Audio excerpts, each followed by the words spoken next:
Why I'm falling in love with homeopathy again and again. Here is the reason. So hi, hello everyone. जैसे जैसे आप homeopathy में घुसते चले जाते हो, जैसे जैसे आप होम्योपैथी को पढ़ना शुरू करते हो, उसके बारे में जानना शुरू करते हो, आपको ये समझ आता है कि कैसे एक छोटा सा गिल्ट या कैसे एक रियलाइजेशन या कैसे एक गलती जो किसी से हो जाए तो वो कैसे उसे एक बड़ी बीमारी की तरफ धकेल देती है।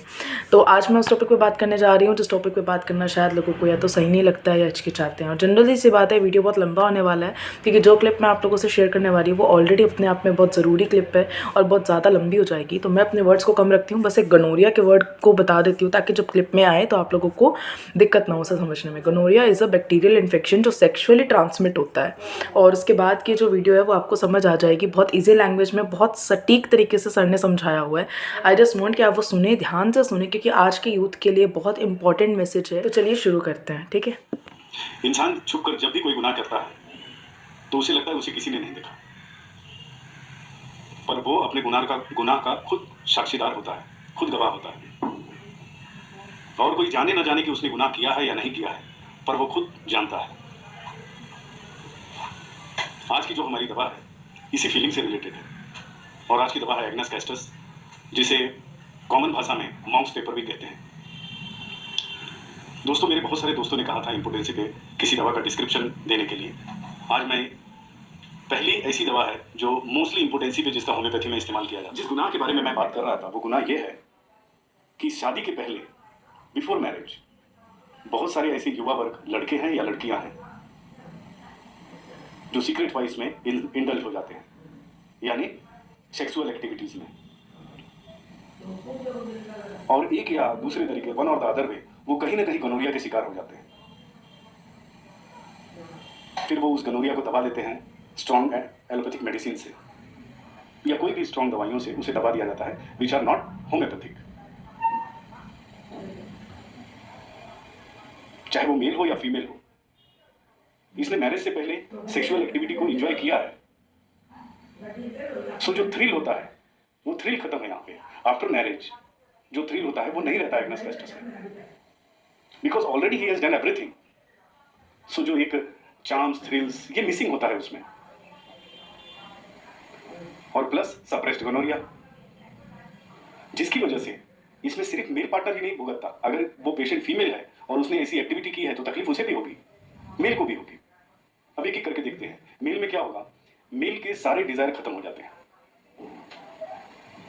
After marriage. जब भी वो सेक्सुअल इंटरकोर्स की तरफ जाता है तो अपने आप को इंपॉर्टेंट पाता है, वो परफॉर्म नहीं कर पाता, उसके जेनिटल रिलैक्स हो जाते हैं, कोल्ड हो जाते हैं, हैंग हो जाते हैं, उसके टेस्टिकल्स कोल्ड रिलैक्स हो जाते हैं, इरेक्शन होता ही नहीं उसे, अपने आप को बहुत बहुत ज्यादा वो कोसता है, वो इंपॉर्टेंट हो जाता है, तमाम एफर्ट करता है, बट ऑल इन वेल। कभी कभी once in a blue moon उसे हो सकता है कि उसे मॉर्निंग में इरेक्शन हो, वो भी बहुत रेयर हो। So it is very desperate condition for him. यहां वहां दवाइयों के लिए भागते रहता है वो, जिसने जो कह दिया, क्योंकि ये ऐसी चीज है ये जल्दी आप किसी से शेयर नहीं करोगे।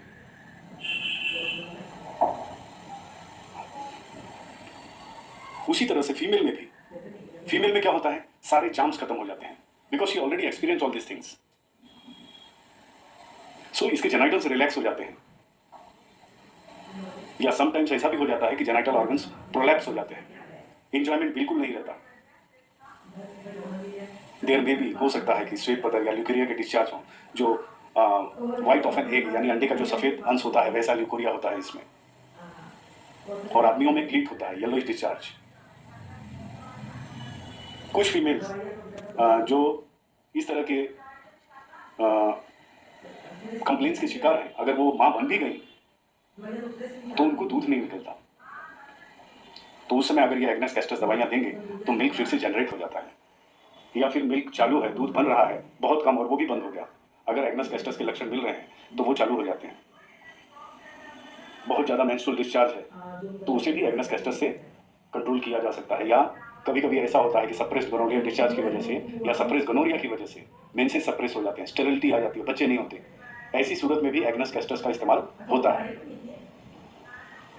पर ये दोनों, चाहे मेल हो या फीमेल, इनको पता है कि इन्होंने गलती की है, ये भगवान ने नहीं बनाया था इनको ऐसा। इन्होंने जो कुकर्म किए थे ये उसी का नतीजा है।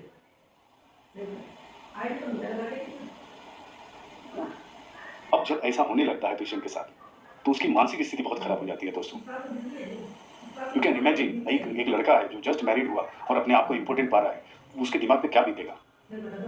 या एक फीमेल है जिसकी अभी भी शादी हुई है, उसके लाइफ में कोई चांस ही नहीं है, हाउ शी विल। और कोई भी चीज़ पढ़े तो ऐसा नहीं होता कि बस एक बार में उन्हें याद आ जाए, उसे 2 बार 3 बार 4 बार पढ़ना पड़ता है। जब भी वो पढ़ने जाते हैं तो कंफ्यूजन हो जाता है, उनका माइंड एक तरह से डल हो जाता है, सुस्त माइंड। और इस डलनेस के साथ पेशेंट को बहुत ज़्यादा स्लीपीनेस, वीकनेस फील होता है। कभी कभी एग्नेस के पेशेंट में ये देखा गया है कि वो प्रेजेंट में रहता ही नहीं, वो एब्सेंट माइंडेड रहता है। कभी कोई चीज़ खरीदने गया दुकान पे, पैसे दिया, खरीदा, सामान वही छोड़ा चला आया। एग्नेस का पेशेंट सोच नहीं सकता, वो सोचना पसंद ही नहीं करता, क्योंकि जब वो एफर्ट करता है सोचने की वो पूरा वैकेंट हो जाता है। आई नो वीडियो ऑलरेडी बहुत लंबा हो गया है, तो आज के लिए बस इतना ही रखते हैं। होप सो ये आपके लिए बहुत यूज़फुल नॉलेज रही होगी, और अगर आपको लगता है कि किसी को इसकी ज़रूरत है तो प्लीज़ उसे शेयर कर दीजिएगा। Till then bye bye, take care.